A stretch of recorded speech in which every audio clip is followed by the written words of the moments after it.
नमस्कार दोस्तों। Discussion start करने से पहले आप सब लोगों को हैप्पी रिपब्लिक डे, गणतंत्र दिवस की हार्दिक शुभकामनाएं।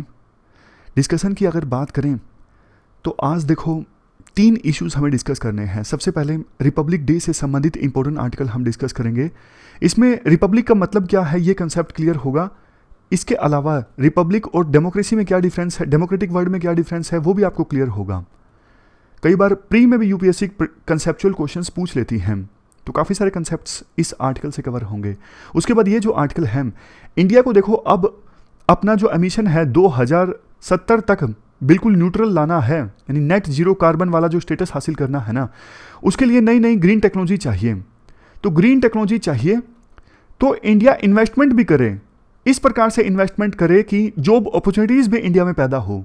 मतलब तीनों चीज़ों को अच्छे से रिलेट करता है ये आर्टिकल, इसे भी डिस्कस करेंगे। और एक इंडियन एक्सप्रेस का सी राजा मोहन का हम आर्टिकल डिस्कस करेंगे।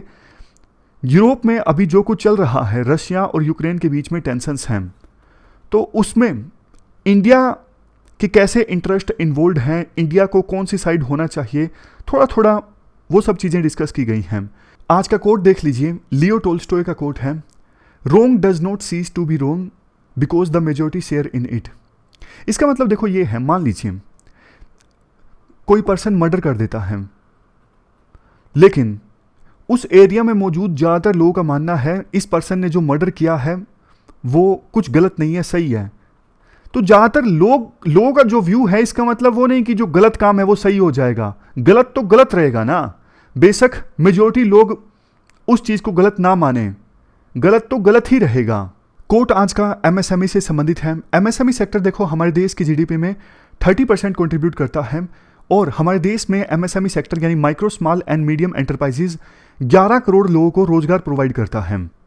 तो एमएसएमई से संबंधित कुछ लिखना हो तो आप ये डेटा इस्तेमाल कर सकते हो, 11 crore and 30% contribution to GDP. अब चलिए डिस्कशन स्टार्ट करते हैं। First important article republic day से संबंधित है। आप जीएस पेपर सेकंड के इस टॉपिक से आर्टिकल को रिलेट कर सकते हो।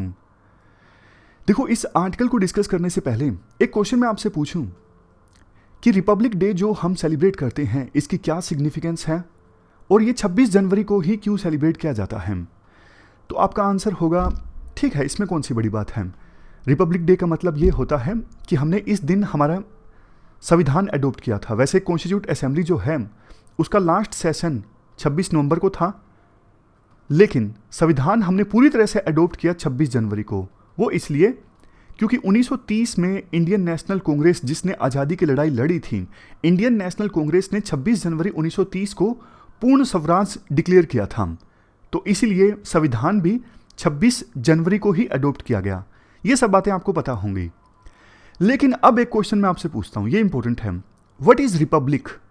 रिपब्लिक डे जो हम सेलिब्रेट करते हैं, इसमें रिपब्लिक का क्या मतलब है? देखो, वैसे तो रिपब्लिक के कई मायने हैं और डेफिनेशंस भी हो सकता है रिपब्लिक की 2 से अधिक हों, लेकिन हिस्टोरिकली जो रिपब्लिक का कंसेप्ट इमर्ज होके आया ना, वो एंटी मोनार्की के तौर पे इमर्ज होके आया। एंटी मोनार्की मतलब रिपब्लिक मतलब मोनार्की का उल्टा। पहले देखो, आपको पता है राजा महाराजाओं का रूल हुआ करता था, और देखो जो पर्सन राजा हुआ करता था ना राज्य में, उसी की चला करती थी राज्य में सब कुछ। वही राजा कानून बनाएगा, वही कानून को एग्जीक्यूट करेगा, वही जज भी होगा, यानी सब कुछ वही है। सिर्फ एक पर्सन की चलेगी, बाकी सारे जो लोग हैं ना वो तो फॉलो करेंगे। राज्य में क्या होना है क्या नहीं होना है, हर एक चीज उसी राजा के द्वारा डिसाइड की जाएगी। इसको हम बोलते हैं मोनार्की। मोनार्की में देखो जो मोनो है ना, इसका मतलब है रूल ऑफ वन। और आजकल कई एक्सपर्ट्स तो ऐसे हैं जहां पर देखो डिक्टेटर का रूल है ना, जैसे पुतिन है, पुतिन को कुछ लोग डिक्टेटर बोलते हैं, अर्दगन है टर्की में, उनको कुछ लोग डिक्टेटर बोलते हैं। तो इस प्रकार के रूल्स को भी मोनार्की कुछ एक्सपर्ट्स के द्वारा बोल दिया जाता है। अदरवाइज दूसरे एक्सपर्ट्स इसे ऑटोक्रेसी बोलते हैं। समझ रहे हो?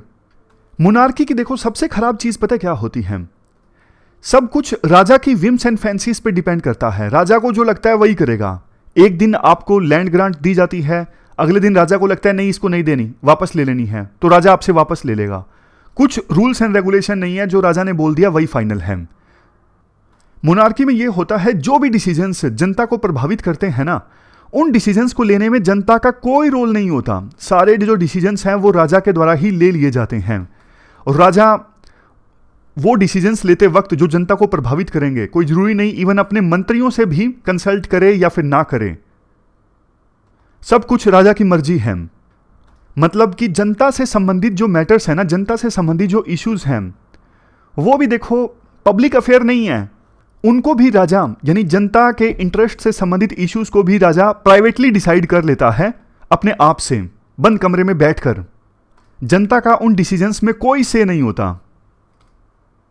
तो इस प्रकार से हमने मोनार्की का मतलब जाना।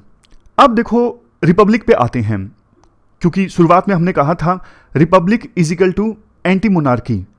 रिपब्लिक में क्या होता है, रिपब्लिक का मतलब ही पब्लिक थिंग है। ये एक लैटिन वर्ड से निकल के आता है रेस पब्लिका, इसका मतलब है पब्लिक थिंग। रिपब्लिक में ये होता है जो स्टेट से जुड़े मैटर्स हैं ना, जो जनता से जुड़े मैटर्स हैं, वो पब्लिक अफेयर्स हैं। जनता पब्लिक में डिस्कस करती है उन इश्यूज को, और डिस्कस करके ये डिसाइड होता है क्या होना चाहिए क्या नहीं होना चाहिए। अब कायदे से देखो, होना तो ये चाहिए जितने लोग हैं किसी जगह पे वो आपस में मिलके ही डिसाइड कर लें कि कौन सा कानून बनना चाहिए कौन सा नहीं बनना चाहिए, जैसे ग्राम सभा में होता है। बट देखो आपको पता है ना, देश में अब आज के समय में 135 करोड़ लोग हैं, तो 135 करोड़ लोग एक जगह पे कैसे इकट्ठा होंगे और मिलकर डिसाइड करेंगे कि इंडिया के लिए कौन सा कानून बनना चाहिए कौन सा नहीं बनना चाहिए। तो इस चीज को एड्रेस करने के लिए सिस्टम आता है रिप्रेजेंटेटिव सिस्टम। हम 135 करोड़ लोग एक जगह इकट्ठे नहीं हो सकते, लेकिन हम अपने अपने नुमाइंदे को तो भेज सकते हैं ना अपनी रिप्रेजेंटेशन करने के लिए। इसी के लिए तो लोकसभा इलेक्शंस होते हैं। 135 करोड़ लोग चुन के अपने अपने रिप्रेजेंटेटिव भेजते हैं संसद में, और संसद कानून बनाती है। ये जो रिप्रेजेंटेटिव कानून बनाते हैं एक प्रकार से जनता के द्वारा कानून बनाए जा रहे हैं डिस्कशन के बाद। आपके मन में आया होगा अरे जल्दबाजी में कानून पास हो जाते हैं, जनता का कोई रोल नहीं होता। वो ठीक बात है, मतलब वो आज के समय में आइडियली चल नहीं रहा है जो होना चाहिए था, लेकिन कायदे से चलना ऐसे ही चाहिए। तो देखो जहां मोनार्की में एक तरफ राजा अपने आप से कानून बना देता था बिना जनता से पूछे, जनता कंसल्ट भी नहीं करते थे, मतलब आपस में जनता डिस्कस भी नहीं करती थी। उसके उलट रिपब्लिक में जनता के बीच में डिस्कशन, डिबेट, डेलिब्रेशन ये सब होता है, और ये सब करने के बाद वो डिसीजन तक पहुंचते हैं कौन से कानून बनने चाहिए और क्या एक्शन लिया जाना चाहिए। तो Republic is government by free and open discussion. इसके बाद राइटर बोलते हैं मोनार्की तो एक प्रकार से देखो स्लेवरी है। मोनार्की में एक राजा होता है जो मास्टर होता है, और बाकी सारी जनता को लगता है कि हमें तो बस राजा जो डिसाइड करे वो मानना है, वो ओबे करना है।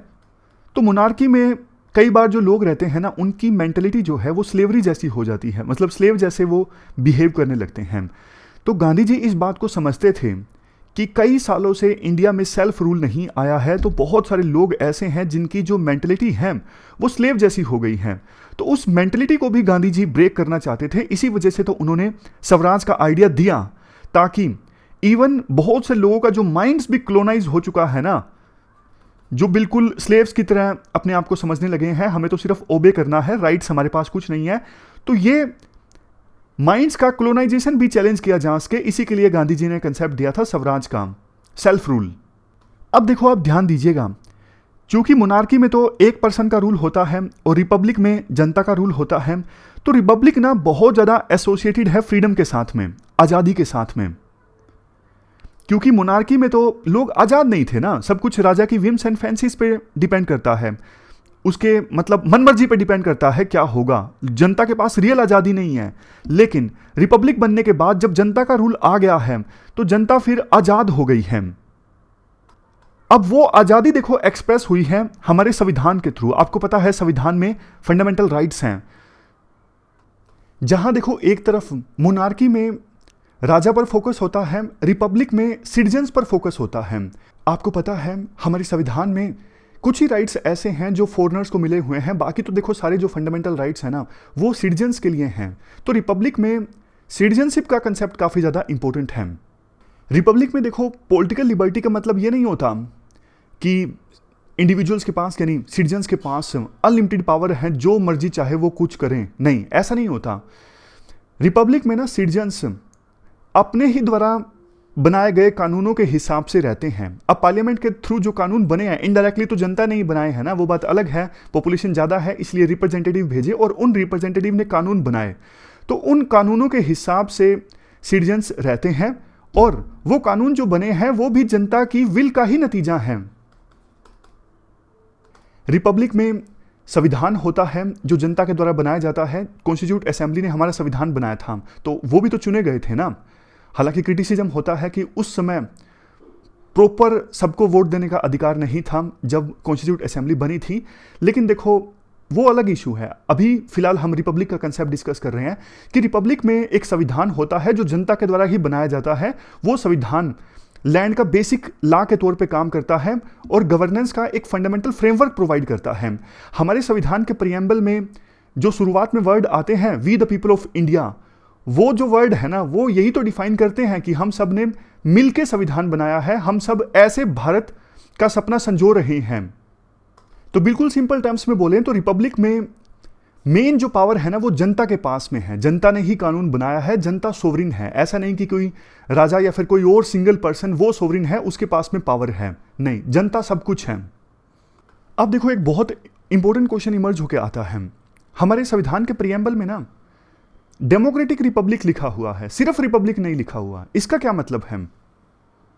मतलब डेमोक्रेसी में क्या होता है? सिंपल से सिंपल डेफिनेशन की government by the people, of the people, for the people. और रिपब्लिक में भी तो फोकस सिटीजन्स पर ही होता है ना। तो फिर ये दोनों जो वर्ड हैं रिडंडेंट नहीं है, मतलब लिखने की क्या जरूरत थी डेमोक्रेटिक रिपब्लिक। फ्रांस में तो इवन दोनों वर्ड्स को इंटरचेंज करके इस्तेमाल कर लिया जाता है काफी बार, समझ रहे हो। लेकिन हमारे संविधान में ना नेहरू और अंबेडकर को लगता था एक रिपब्लिक भी अनडेमोक्रेटिक हो सकता है। कैसे? एक कोई रिपब्लिक जिसमें सिटीजन्स पर फोकस होता है, सिटीजन्स खुद कानून बनाते हैं, वो कैसे अनडेमोक्रेटिक हो सकता है? अनडेमोक्रेटिक देखो ऐसे हो सकता है कि रिपब्लिक में सारे लोग मिलकर कानून ना बनाएं।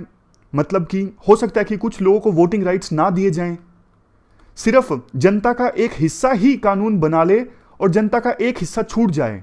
समझ रहे हो? सिटीजन्स कुछ ही मिलके कानून बना ले और बाकी सिटीजन्स का कोई रोल ना हो कानून बनाने में, ऐसा भी तो हो सकता है ना। फिर वो रिपब्लिक होगा अनडेमोक्रेटिक रिपब्लिक, क्योंकि सबको सिटीजन नहीं समझा जा रहा है, सबको सिटीजनशिप नहीं मिली है। जैसे देखो पुराने समय में जो एंशिएंट रोमन रिपब्लिक्स हुआ करते थे ना, वो इंक्लूसिव नहीं थे। उसमें ना एंशिएंट ग्रीस में स्लेव्स को, वुमन को, फॉरेनर को, इनको सिटीजन्स नहीं माना जाता था, इनको सिटीजनशिप राइट्स नहीं मिले थे, तो इनका कानून बनाने में, डिसीजन मेकिंग में कोई रोल नहीं हुआ करता था। तो ऐसे रिपब्लिक को आप क्या बोलोगे? ऐसे रिपब्लिक को बोलोगे आप अनडेमोक्रेटिक रिपब्लिक। लेकिन हमारा जो रिपब्लिक बना देश, वो बना डेमोक्रेटिक रिपब्लिक। डेमोक्रेटिक रिपब्लिक मतलब यहां पर वो सारे लोग जिनके एज 18 साल से ऊपर हो जाती है उनको वोट देने का अधिकार मिल जाता है। तो सिटीजनशिप का भी एक निश्चित क्राइटेरिया है, किसी को भी सिटीजनशिप से वंचित नहीं किया गया है अगर वो प्रॉपर एलिजिबिलिटी फुलफिल करता है। हमारे देश में जो सिटीजनशिप है ना वो इंक्लूसिव है, ऐसा नहीं कि किसी किसी को सिटीजन माना गया है और किसी को सिटीजनशिप नहीं माना गया है। तो इसीलिए प्रियम्बल में स्पेशल लिखा गया है कि हमारा जो रिपब्लिक है ना वो डेमोक्रेटिक रिपब्लिक है। मतलब समझ गए आप दोनों चीज के बीच में? अगर इंटरव्यू में आपसे पूछ लिया जाए कि रिपब्लिक जब लिख दिया तो डेमोक्रेटिक लिखने की क्या आवश्यकता थी, दोनों के बीच में क्या रिलेशन है, तो आप बता सकते हो अब आसानी से। अगर समराइज करूं इस चीज को, तो हमारे संविधान के प्रियम्बल में जो डेमोक्रेटिक वर्ड ऐड है ना, ये सिटीजनशिप को सबके लिए अवेलेबल करवाता है, चाहे किसी की कितनी भी वेल्थ हो, एजुकेशन हो, जेंडर हो, कैसा भी धर्म हो, रेस हो, कुछ भी हो, सिटीजनशिप सबको मिलेगी अगर वो निश्चित एलिजिबिलिटी जो है उसको फुलफिल करता है।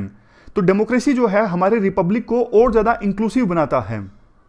समझ रहे हो? लास्ट में देखो कंक्लूजन में राइटर ये बोलते हैं, देखो ये रिपब्लिक का एक वर्च्यू है कि सिटीजन्स जो होते हैं वो विजिलेंट होते हैं। ये जो सिस्टम है ना रिप्रेजेंटेटिव सिस्टम, कि पार्लियामेंट में मेंबर ऑफ पार्लियामेंट्स को हमने चुन लिया, अब वो हमारे लिए कानून बनाएंगे, वो तो सही है, लेकिन इसका मतलब ये नहीं कि वो कानून बनाएंगे तो जनता के पास प्रोटेस्ट करने का अधिकार खत्म हो गया, जनता के पास डिस्कशन का अधिकार खत्म हो गया। नहीं, रिपब्लिक का मतलब ही है कि जो जनता है वो विजिलेंट रहे, उन्होंने जिन नुमाइंदों को चुना है, जिन रिप्रेजेंटेटिव्स को चुना है, मॉनिटर करें वो कैसे काम कर रहे हैं। अगर उनके द्वारा कोई कानून बनाया जाता है तो उस कानून का विरोध भी कर सकते हैं रिपब्लिक में जनता, अगर उन्हें लगता है कि जो कानून है सही नहीं बना है। वही तो होता है, जैसे राइटर एग्जाम्पल देते हैं, फार्म लॉज का विरोध हुआ किसानों के द्वारा। अब देखो फार्म लॉज सही थे गलत थे उस पर डिबेट हो सकती है, लेकिन किसानों ने जो विरोध किया ना, वो एक रिपब्लिक का करेक्टरिस्टिक है। रिपब्लिक में ऐसा होता है, जनता को अगर नहीं पसंद आता तो वो अपना विरोध जता सकती है। तो ये हमने पूरा आर्टिकल डिस्कस किया रिपब्लिक के मतलब से संबंधित है। देखो वैसे आज हमको 3 इश्यूज डिस्कस करने थे, लेकिन कुछ काम की वजह से बाकी जो बचे हुए 2 आर्टिकल्स हैं ना, वो हम या तो शाम को डिस्कस करेंगे या फिर कल की डिस्कशन में शामिल करेंगे। फिलहाल इस डिस्कशन में इतना ही है। Thank you very much for discussion.